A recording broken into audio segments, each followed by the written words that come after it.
¿Qué tal, mi gente? How's it going, man? What a first day it's been for the FIFA World Cup. It has been, probably the best kickoff that I've seen in a while. And keep in mind, I don't watch uh, games prior. I didn't really watch like too many games. I've always been focused on the Seleccion Mexicana, but this time I'm trying to make a more of an effort to watch more games.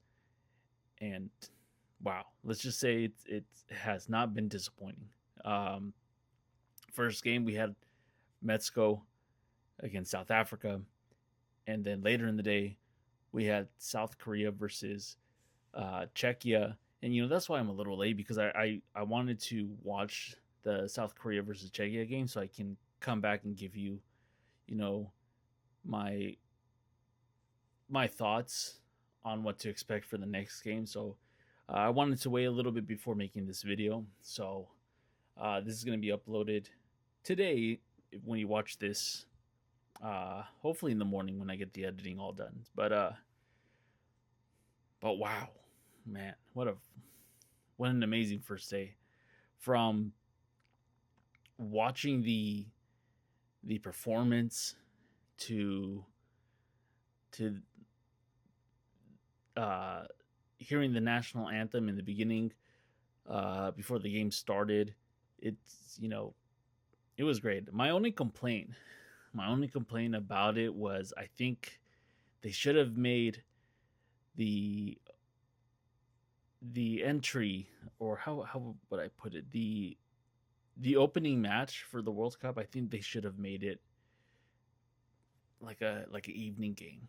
That's that's the only thing I wish that they would have done, was that they moved it to the evening instead of having it start at 12 p.m. in the afternoon. Because I think the whole performance would have looked 10 times better towards the evening. Maybe have more lights involved, more kind of electronic feel, because that's kind of what they like introduced it as when I was watching it, like before like the performance started. They were saying how the performance has always been great, with the inclusion of technology and stuff like that. Like we could have had like those amazing drone shots that we were seeing like earlier before the World Cup even started, like over the Estadio Azteca. You could have seen the whole drones. That would have been nice to see, but ended up being a 12 o'clock game, middle of the day. So, well, for me in California, it was a 12 o'clock game, so it had to be probably later in the day in Mexico. But I think it would have been a lot more better if it was a night game. My opinion. I think they could have used some black lights for some of the dance performance. I remember some of the dancers had like these vibrant colors that I think would have looked amazing with black lights there. Um, Overall, the performance, I think the only one that I really liked was when Mana was performing the first part. So you had the introduction of the performance, and then Mana opened up pretty much the whole music part of the segment. And you know, I'm a huge Mana fan. I've been listening to Mana since I was a kid because my parents are big into Mana, and so as a kid growing up, Mana was huge in this house. So when they started playing, oh yeah, mi amor, you know, gave me chills. I still get chills just by me singing that part. And then hearing the crowd sing along with Mana, like no de mi casque no, it was just gave me chills. Just hearing everyone in the stadium singing along to Mana. That's how big they are. That if you ever have a chance to go watch a Mana concert, do it. I highly recommend it. I know in Sacramento, there's going to be a Mana concert happening in October.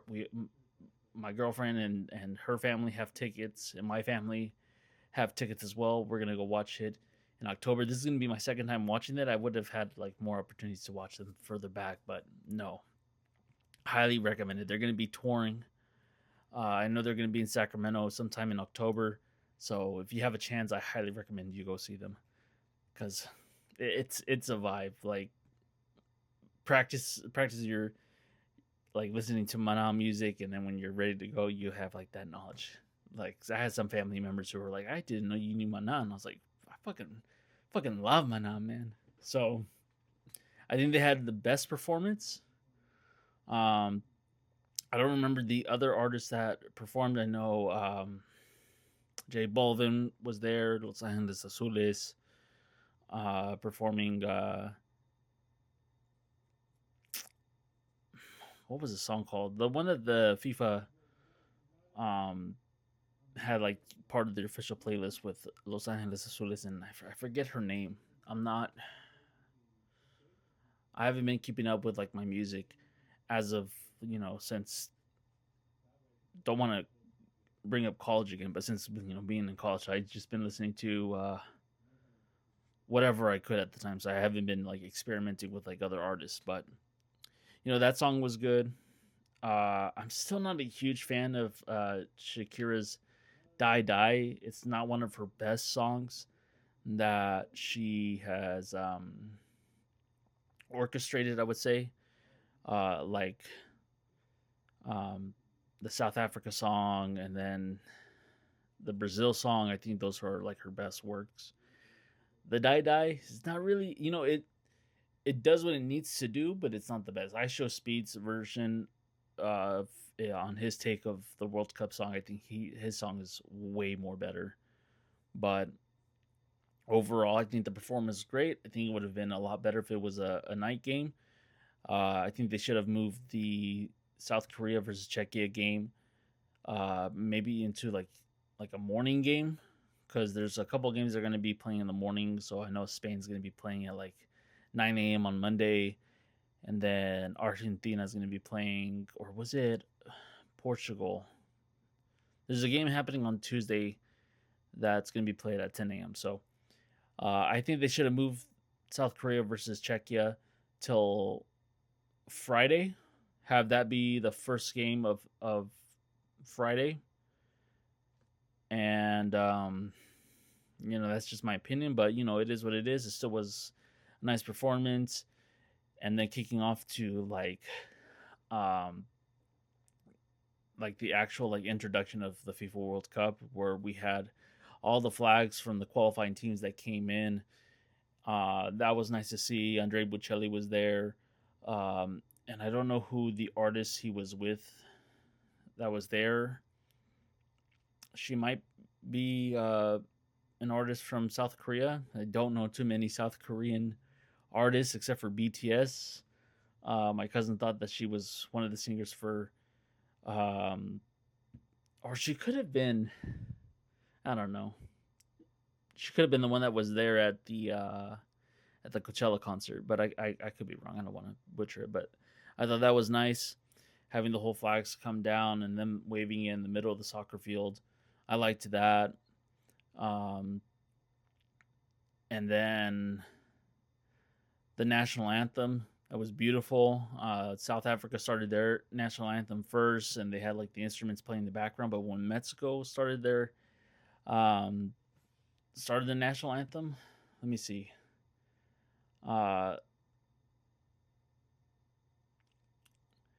He's the son of Vicente Fernandez, who passed away a couple years ago. It was Alejandro Fernandez.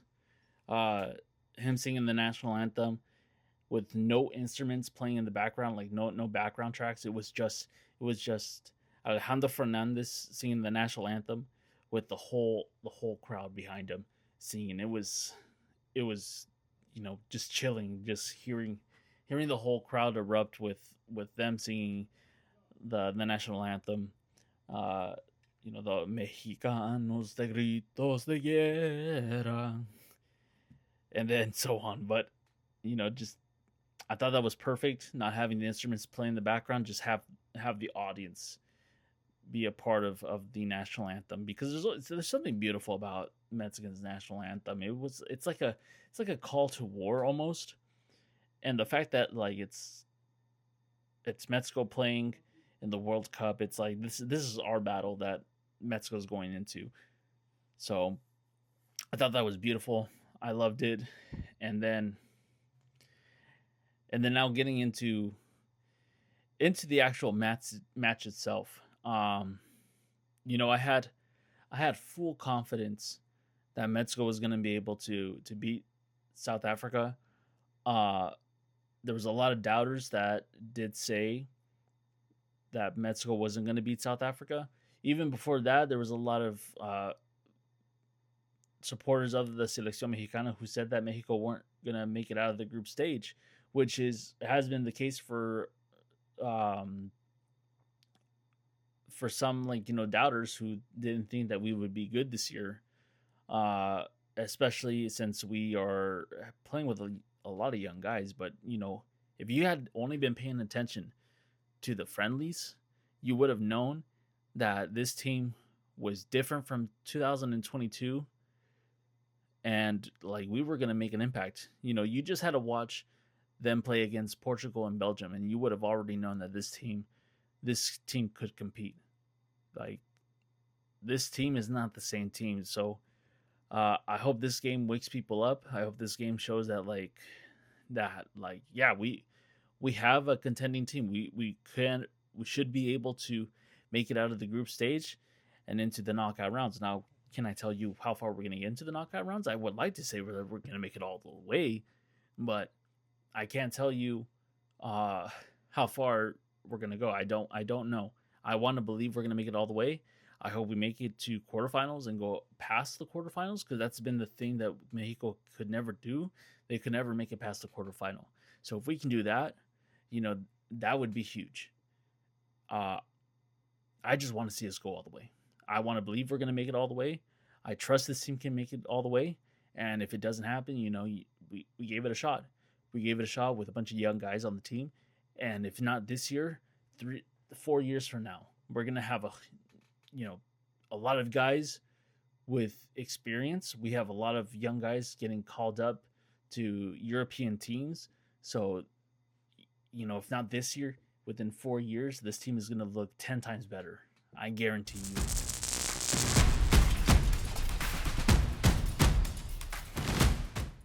So, with that said, starting at the match, the first nine, I would say the first 8 minutes. The first 8 minutes was a little rough. It was a little rough. We started off with the ball, and it seemed like we didn't know what to do with it. we were kind of scared about going onto the attack. And when the ball was passed to Piojo, I remember hearing a lot of people boo that Piojo lost the ball. Roberto Alvarado from Chivas, I remember a lot of people booed. He's a player that not many people are a huge fan of, because he hasn't really done a lot to gain people's trust. But I think I'll get into it. But as soon as he lost the ball, then like the momentum changed once South Africa took possession of the ball. They started putting pressure on Mexico, and then Mexico kind of responded back. And then in the 9-minute mark, Julian Quinones makes an amazing kick right under the goalkeeper's legs. Goes in for the attack, scores a goal within the 9 minutes, and Julian Quinones and everyone in Estadio Azteca, I'm going to call it Estadio Azteca. I'm not going to call it Estadio Banorte. I've always known it as Estadio Azteca, but that whole place just erupted. It was, I was celebrating. I was with my grandmother and my tia. I wanted to watch the game with them, so I know me and my cousin, we were celebrating. My tia was celebrating. My abuelita was celebrating, and my brother was celebrating. So we were like golazo. So it was seeing that first goal. I was like, all right, we got this. I've always known that Mexico had the chance, or was capable enough to beat South Africa, and I was seeing it like unfold as soon as like Quinones made a goal in the 9 minute. I'm like, okay, it's happening. We're gonna beat South Africa. South Africa, I would say, struggled a lot. They were playing pretty aggressively. I wouldn't say they were aggressive the whole time. Some might argue that they were, but I think they, as soon as that attempt, that goal was made by Quinones, South Africa just kind of woke up and were like, "Oh shoot, we got to do something." Uh, and so I'm gonna butcher his name.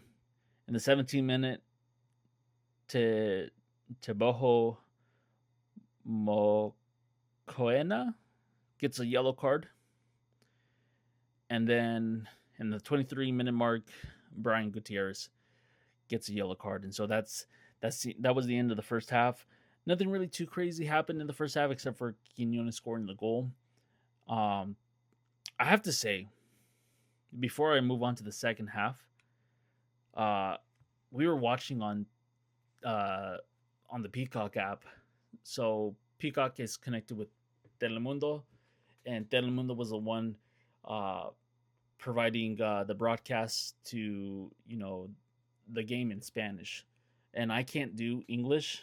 I always have to watch soccer in Spanish. That's just me.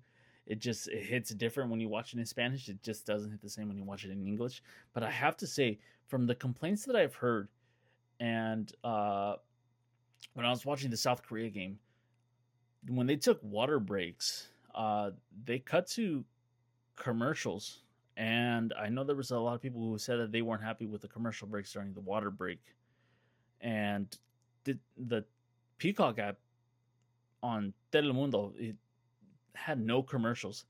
And I thought that's great. So if you're trying to watch soccer, I highly recommend you watching on Peacock. On the Telemundo side, I think it's more exciting to watch it in Spanish.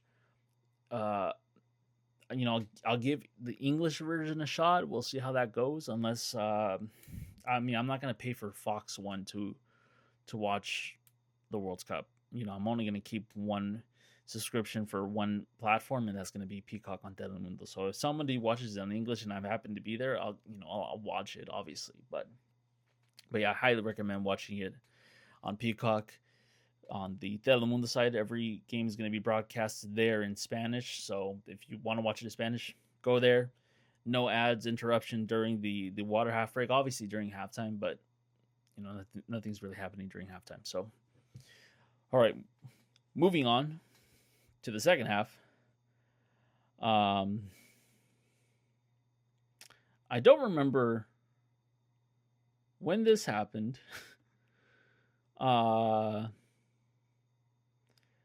Hold on, let me make sure I get this.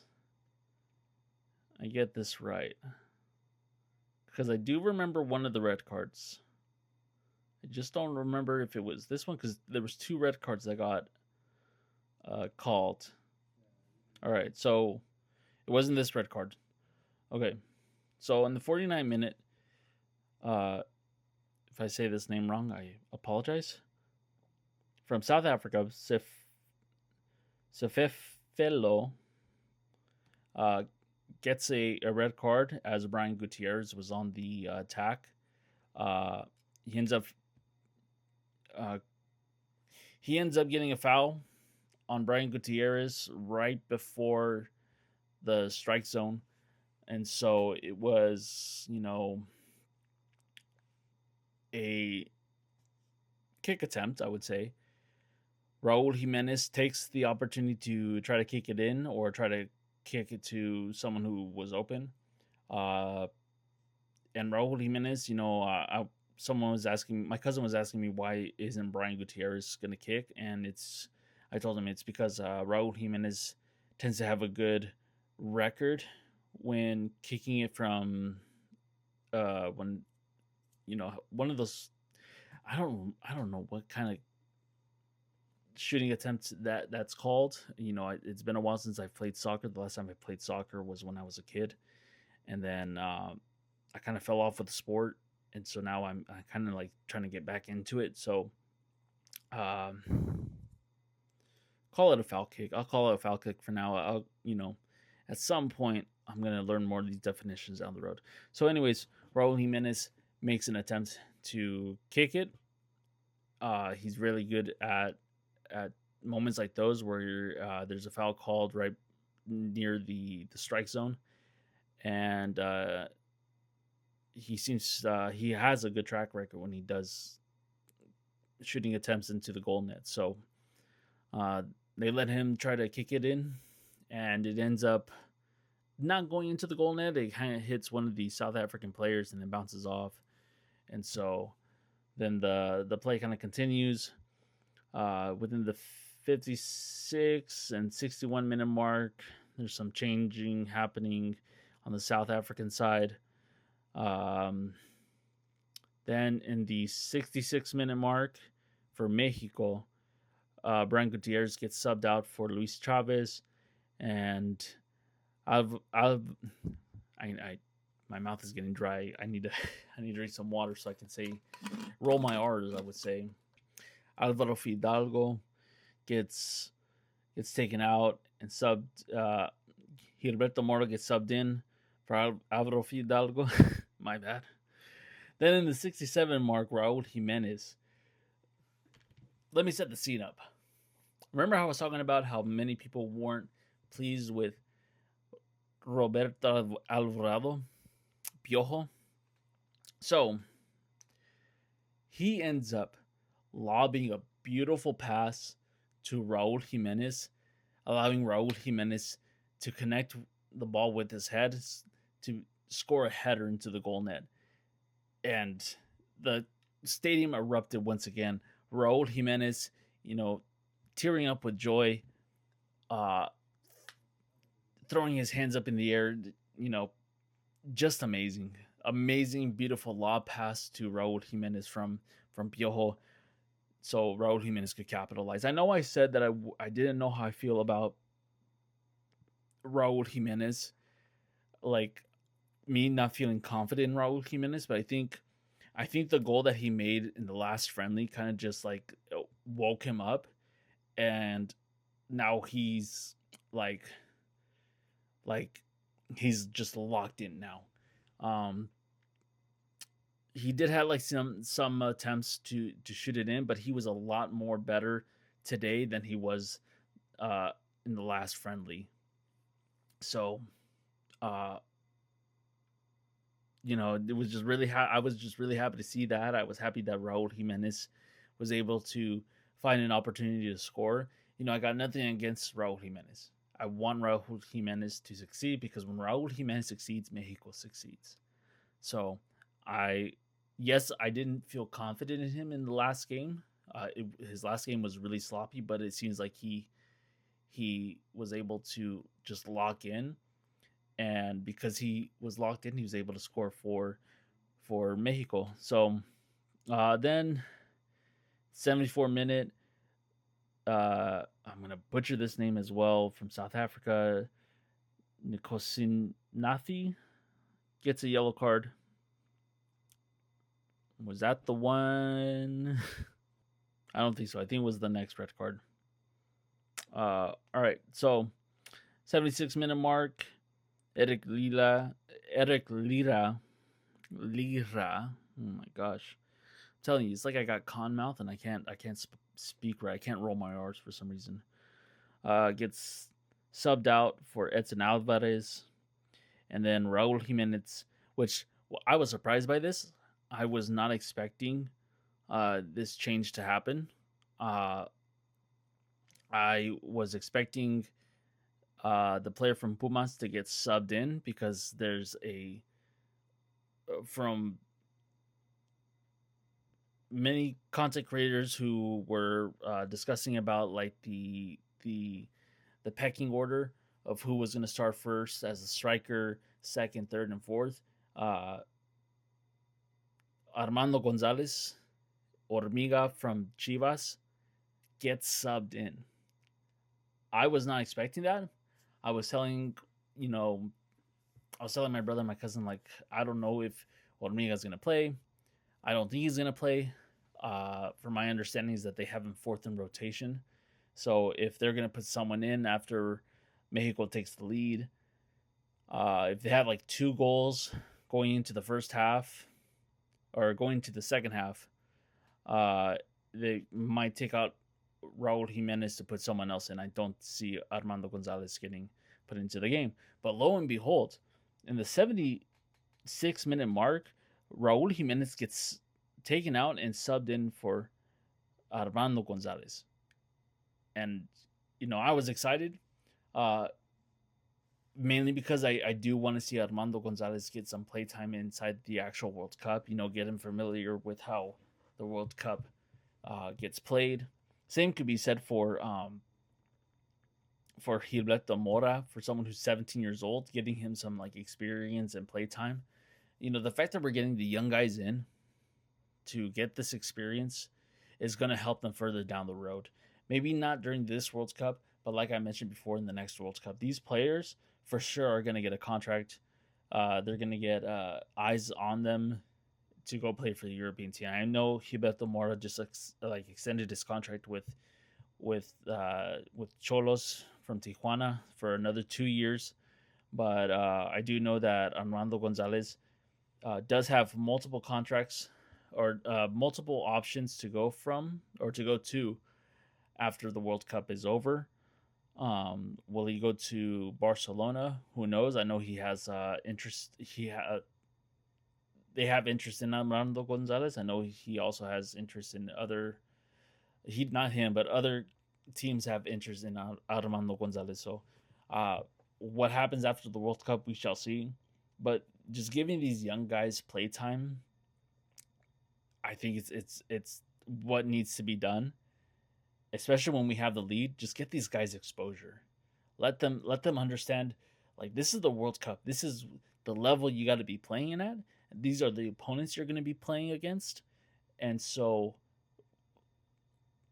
if we do good this year and they're able to play and they're able to make us a positive impact for Mexico during this World Cup, kudos to them, and kudos to the coach for putting these guys in. But if not, then like I said before, in the next 4 years we're going to be a whole different team.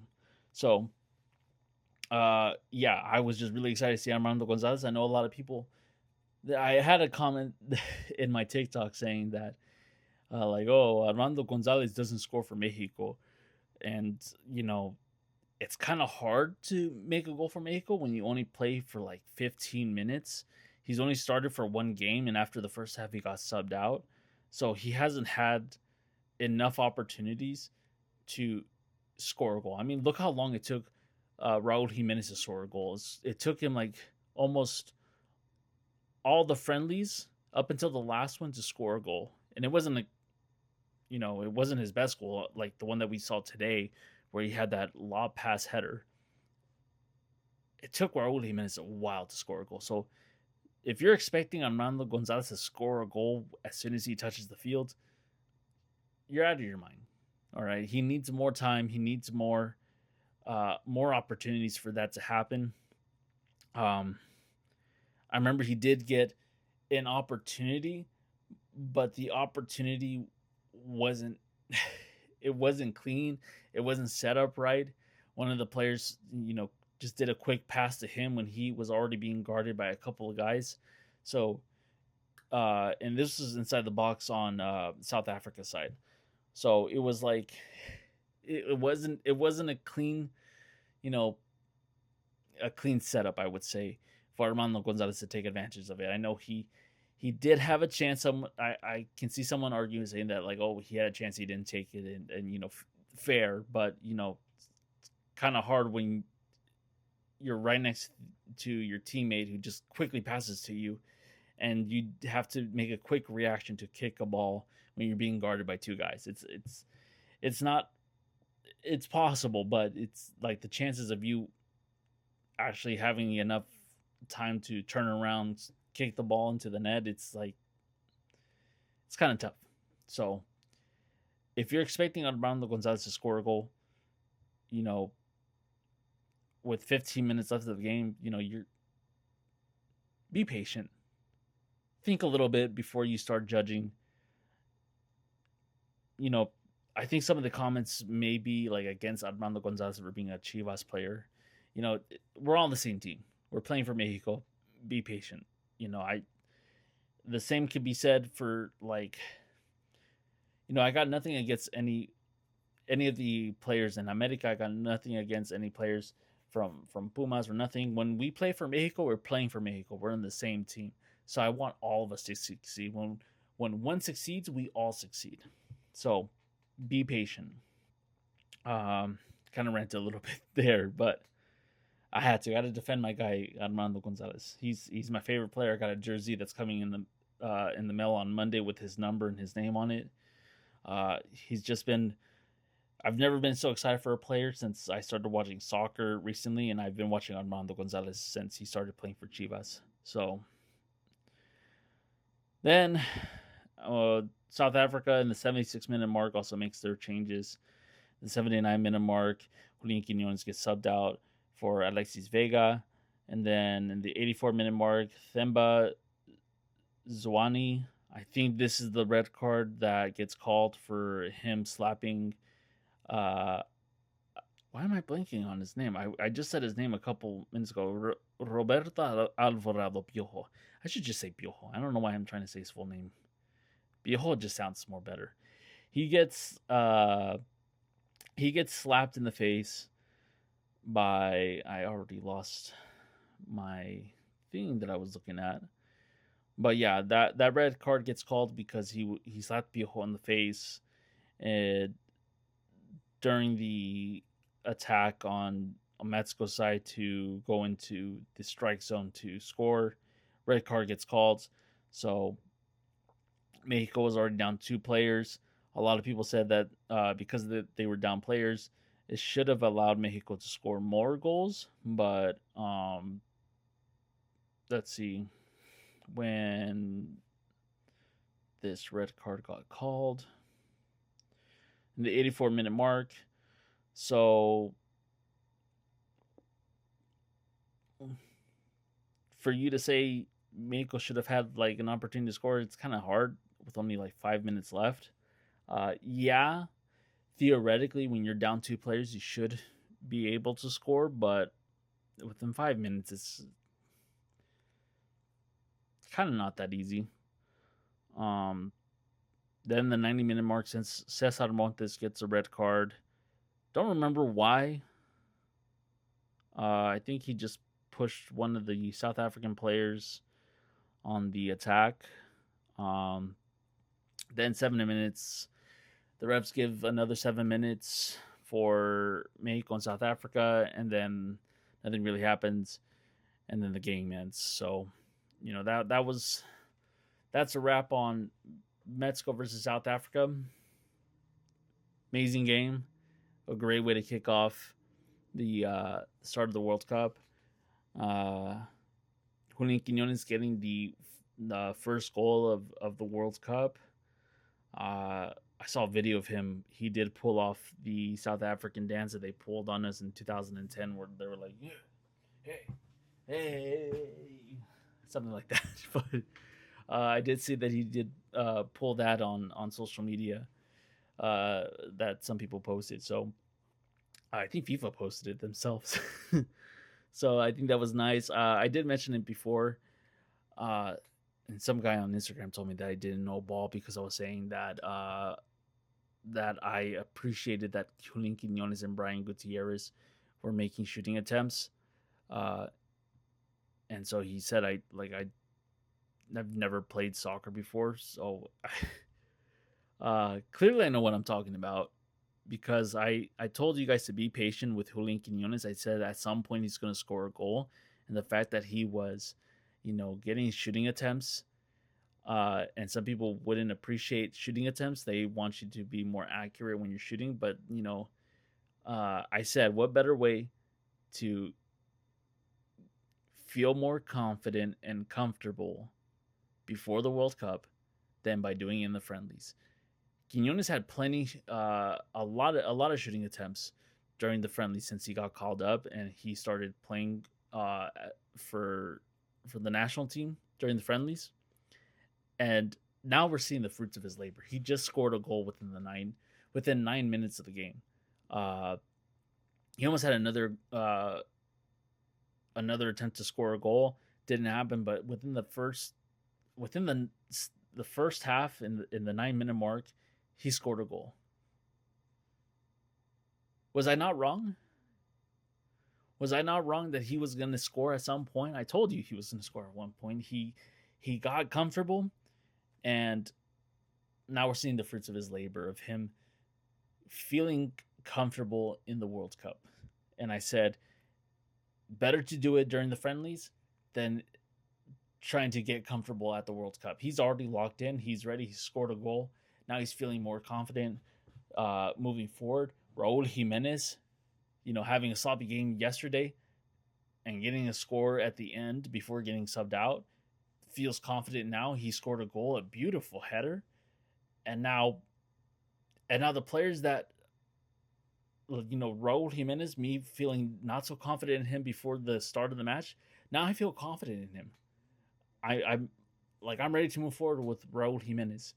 And then finally, Piojo was able to score, was able to not score, but he was able to play a lot better, allowing him to lop it over to Raul Jimenez to make the shot. I think Piojo played well. I know the first couple of minutes, him losing the ball, I know everyone was upset about that, but I think he did play a lot better. I think he played a lot better in the last friendly, and he played really good today against South Africa. There was one moment where I did get a little worried, where I saw Talan Rangel, the goalkeeper for Mexico, come out of the box to stop a ball. He should have caught it with his hands instead of going after it. That did worry me. That did expose us for a bit, for South Africa to make an attempt to score. Luckily, they didn't.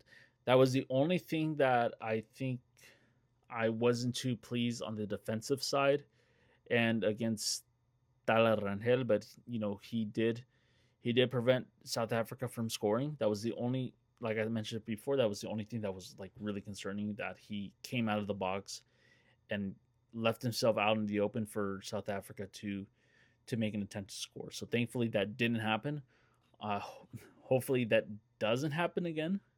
But yeah. So that was the first game, Mexico versus South Africa. I did watch South Korea versus Czechia. I wanted to see how both those teams were going to do, since we were in the same group stage. I wanted to, just get a better understanding what Mexico could expect moving forward, since next Thursday we're going to be playing against South Korea. Did I say South Africa? I meant to say South Korea if I said South Africa. Yeah, so I watched the South Korea versus Czechia game. And the first half, nothing really happened. Some would say it was a boring game. I went in with the mindset of trying to understand both teams, knowing that our hardest opponent is probably going to be South Korea.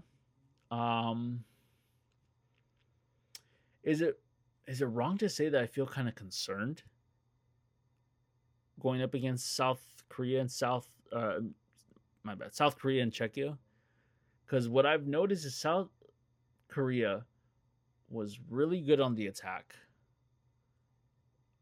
and Czechia was really good defensively up until they got, I would say, tired. I know South Korea made some changes, got some players in, and within the, let's see, how long did it take for them to score? I'm curious. Yeah, they started making changes in the 63-minute mark, or no, 69-minute mark. Actually, they did make a change in the 62nd minute mark, going into the second half. So they did make a change, taking Lee out and putting Huang in. Not really good with names, obviously. So in the 62-minute mark, we did make a change. But yeah, it wasn't until the 59-minute mark that things started to get a little more interesting. What I noticed with Czechia, I think it's their height. I don't really know how tall these players are. Clearly, that some of them were taller than some of the South Korean players. I know some of the players in South Korea were tall as well, but I think what they were really good at, because it happened twice. One of them wasn't successful, and that was like the second attempt that was made. But the first attempt, they were really good at corner kicks and finding opportunities to get the ball over the heads to, you know, aim for a player on the Czechia team to head tap it in. They were using their height. And, the first time they did that, in the 59-minute mark, they were able to score a goal. The second time it happened, they almost scored a goal. The only problem was one of the players that did score was offside, so it didn't count. So, it's something that Mexico needs to be concerned about, is making sure that Czechia doesn't get an opportunity to get a corner kick. They really got to play keep away, I would say, to make sure that it doesn't get, um, you know, it doesn't go over the line out of bounds on Mexico side. So that was something that I did notice that could be a problem. And then South Korea, uh, as soon as Czechia got tired, I would say that's when South Korea started putting the pressure, and they I wouldn't say that they had, like, the best kicks, but I think it was just, they were really good at finding opportunities to make a shot into the goal. Let's just say that. Um, so yeah, this is going to be an interesting game. As of right now, Mexico is currently first place in their group. Then Czechia is, not Czechia, South Korea. South Korea second place. Then it's Czechia, and then South Africa is in last place in the group stage. Both Mexico and South Korea have 3 points, but because Czechia was able to score against South Korea, that did deduct them a point. So it didn't really deduct them, but it's kind of hard to say. I'm still kind of new to all this. I'll put the score like right here on the screen so you can see. But because they did get scored on by Czechia, that did drop them down to second place, even though we have 3 points. But because we scored, we won the game without getting scored on. That puts us automatically in first place. We both finished our game with 2 goals. But South Africa couldn't score, so that put us in first place. And then South Korea, because Czechia scored, that put South Korea in second place. So South Korea is definitely going to be a hard opponent. I don't want to say that Czechia is going to be an easy opponent either. We just got to be really careful when we play against Czechia. But if we just apply the pressure, I think we should be able to beat Czechia. I don't know what's going to take to beat South Korea. I think we need to play very smart, and I think the defense has to step it up for sure. So we shall see what happens when we play against South Korea next Thursday. That game, Pacific time, is going to start at 6 o'clock, so should be exciting. If you notice, I didn't have my notes today with me, so I'm going off this by memory. I did look at the app, but yeah, very exciting. I can't wait to tune into the next game. I think I'm going to be tuning into USA versus Paraguay. I do want to see Morocco versus Brazil. I think that's going to be a very exciting game heading into the weekend. I think that's going to be the most exciting game that I'm not really sure what's going to happen. Whoever wins against Morocco in the Morocco versus Brazil game is going to take the lead in their group for sure. We shall see. I was supposed to go to a potluck at a Moroccan cafe in Sacramento, and because we end up, me and my girlfriend had ate in that restaurant a couple times. We end up building a connection. It just so happens that my girlfriend is has a coworker who is related to the owner, so we ended up connecting with the owner of the Moroccan Cafe very well. So we were supposed to go watch the game there, but we have 2 graduation parties we have to attend to. So it's like, I want to watch the game, but the graduation party. Some of you graduates or future graduates, keep this in mind. Maybe not plan a party during the World Cup. That's just me. I really want to watch these games, but we shall see. I don't want to sound mean, but it's Morocco versus Brazil. It's probably the most exciting game heading into the weekend. So it's like that's the game I want to watch. So yeah, there's that. I think I have all that I have to say. Uh, so with that, I thank you for guys tuning in. Make sure you hit the like and subscribe button to tune in. I don't know if I'll put a post video before the next Mexico game. I think I'm gonna keep doing these like posts like pre-video. My bad. I'm not sure if I'm gonna post like a pre-video before the Mexico game. I think I'm gonna post like a post video after the game. So like a post video. Uh, it's kind of hard because I do want to do a pre-video, but I'm also taking an online class. It's kind of taking up most of my time. I have like multiple assignments due on a Thursday, so I've been trying to get those assignments turned in on time, so that way I can have free time to do this and not panicking on a Thursday night trying to get my assignments turned in. So if you're wondering why I haven't posted any videos beforehand, that's why. So with that being said, I'm out.